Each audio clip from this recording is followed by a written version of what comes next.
Hi, I'm Rainer. Welcome to my train room.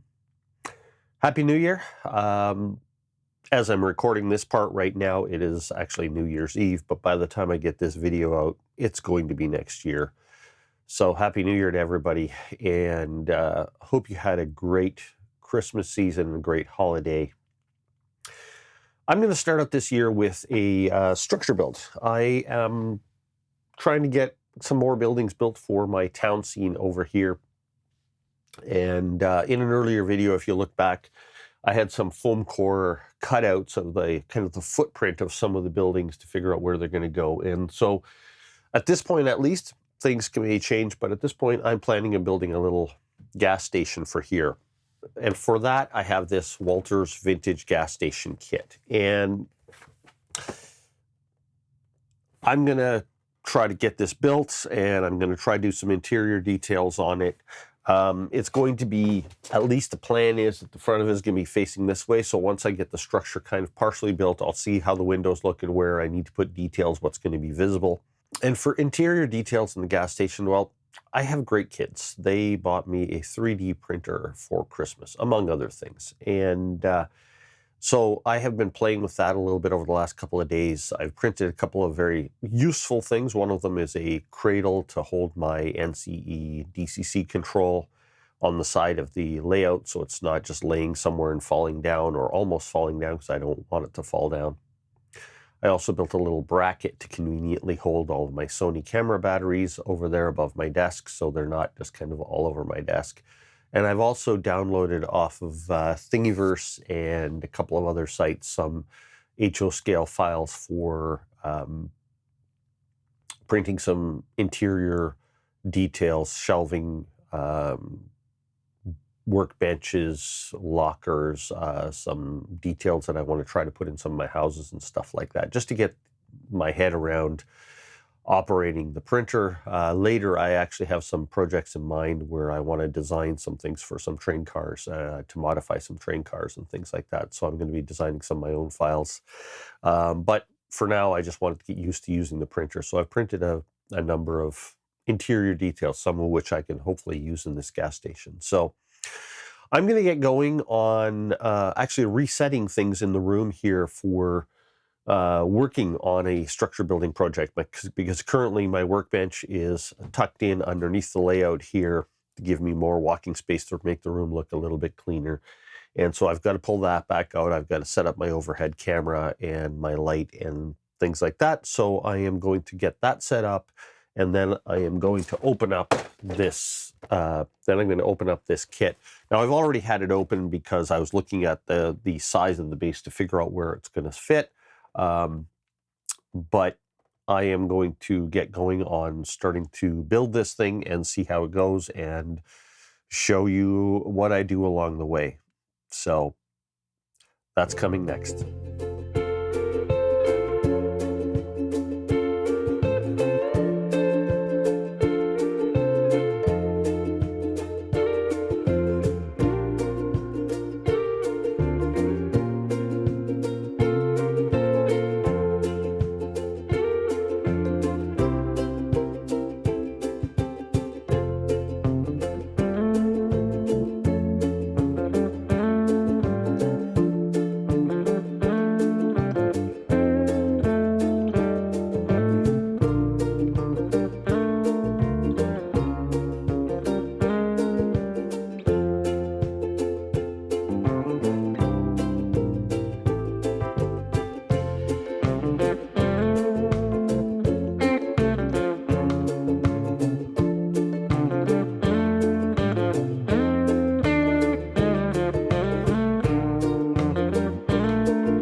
So I started by separating all the sprues that had the wall and roof sections on them, and painted them all black. And so the roof panel, I'll just set those aside for now.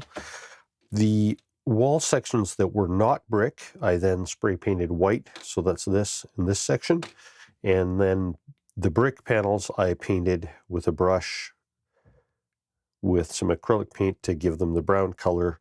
If you look at some of my other videos, you'll see I did the same thing with the bricks, where I paint them black and then I just paint them kind of lightly with artist acrylic paints on top. So some of the black still shows through. It makes it look a little bit kind of like weathered old brick because it's not all an even brown the way the molded plastic was, which is what you can see on the other side. So these are all ready to start assembly. So I've got the floor, the base for it here, and these wall sections. So I'm going to start with just separating them from the sprues and trying to follow the instructions here and get it assembled. And then when I get the wall sections all assembled, I'm going to be doing some interior detailing and attaching some actual lighting. There's some security lights on the outside here, but those aren't real lights. I'm going to actually be doing something different to actually have proper illumination in this building. So now I'm just going to get going on starting to assemble the walls, and hopefully everything goes well. And then I will be back to you once I have the walls together and am starting on doing some of the interior.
So I have the walls assembled and attached to the base. I've cut the base down a little bit because I've figured out where I want to put it on the layout, and I need the building and the attached base to it to be a fairly small footprint because it's going into well, you'll see later where I end up putting it, but I needed to narrow it down. So I cut down the base that was sticking out here as well as the base at the back, because it's going to be going tight against a wall. So there's no point having it away from the wall any farther. Nobody's going to see the back of it anyway. Assembly was fairly easy. What I didn't realize, because I didn't look at the instructions closely enough, is that some of these walls I didn't even need to paint, because, well, this back wall, what you do is you take the brick panel and attach it to the white plastic. And the same thing here, this whole side wall, this white panel is really going to be not going to be seen anywhere except from inside. So, but that's okay. It didn't matter. It didn't harm anything, just painting it all. Assembled it.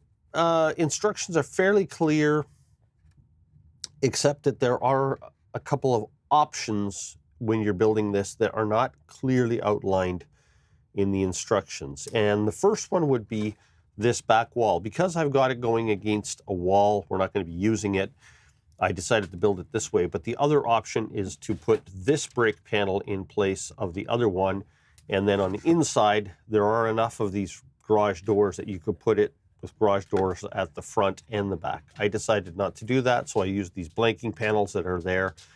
The instructions kind of show you the blanking panels going in place, but it doesn't show the option of using the garage doors. It's pretty obvious when you look at it and look through all the parts, but I just thought I'd point it out, so you have an option of using this brick panel or this brick panel.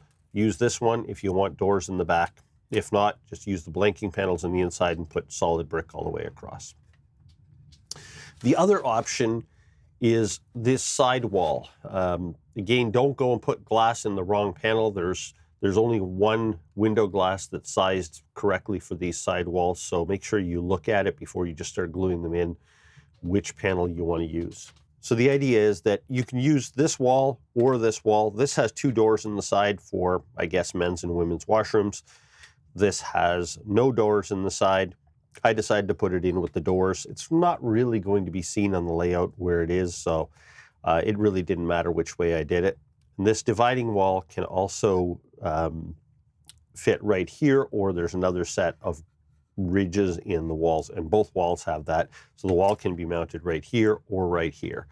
I decided to put it here and leave the back end as a washroom area that nobody's going to see, but it gives me a little bit more room to do some of my wiring solder connections in this room. So that's kind of why I wanted to maximize that space. Gives me a little more room to work. After I got the walls assembled and attached to the base, I gave the floor and this base all a coat of gray acrylic paint. And then I brushed on some black to kind of represent tire marks. And then I went over the whole thing with a wash of some gray acrylic craft paint that was watered down with isopropyl alcohol. And it kind of partially dissolves the stuff that I already put down. So it kind of blurs these tire marks. And because I had other bits of paint picked up by the brush, it actually added some looks like little skid marks or something on here. So that's kind of the look I was looking for. And at this point, I am going to start doing the interior detailing on this. So first thing I'm going to do is install some lighting both inside and outside the building. It's all going to be LED lighting, and the wiring connections will all end up in here, and then put a wiring plug down at the bottom. I'll see what I end up doing for lighting. Once the lighting is in place, I have all of these interior details to put in. I have some people here, and I've got a little counter that came with it. It comes with a little workbench counter kind of thing that I can put in somewhere like that. I'm not sure exactly. Yeah, right there, it clears the door, so that kind of could work. There's an ice cooler, freezer, or whatever that I can put outside here somewhere, possibly over there. Looks like a little vending machine of some kind. I'm not sure. I tried painting it with some green, didn't work very well, so I'm going to repaint that. That's got to go out here somewhere. I'm not quite sure where. And then I've also 3D printed some details to put in the garage. So I have a set of lockers here. I don't know exactly where they're going to go. Got a workbench that I can put in here. And here's a display cabinet that can go in here if I can get it in without it falling over. Yeah. Got a display cabinet. I may put some other things in it. I've just got some barrels to put around the outside. This is the floor lift that needs to go in here. The hoist for cars. It's got a hole that it sits in right there. And I have sacrificed one of my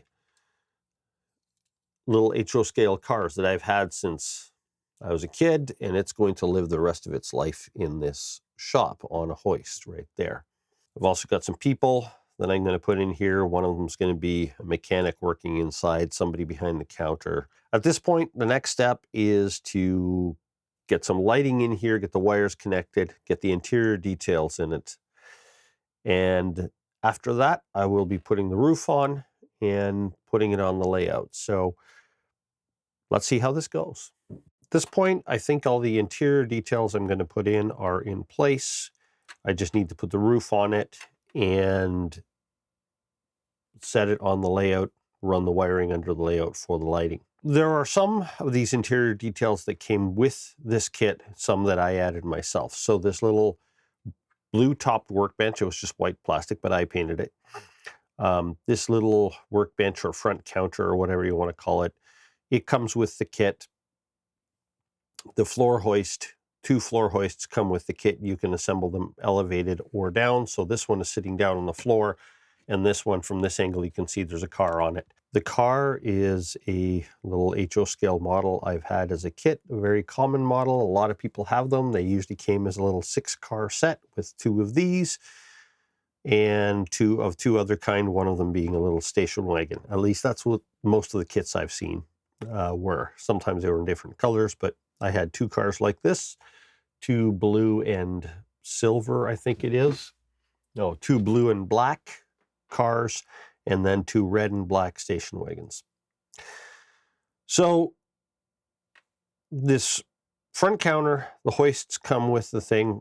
The rest of the components, and the ice machine out here and the vending machine, both of them were also with the kit. The rest of the garage details I printed with my 3D printer. So there's a little cabinet here, another cabinet there.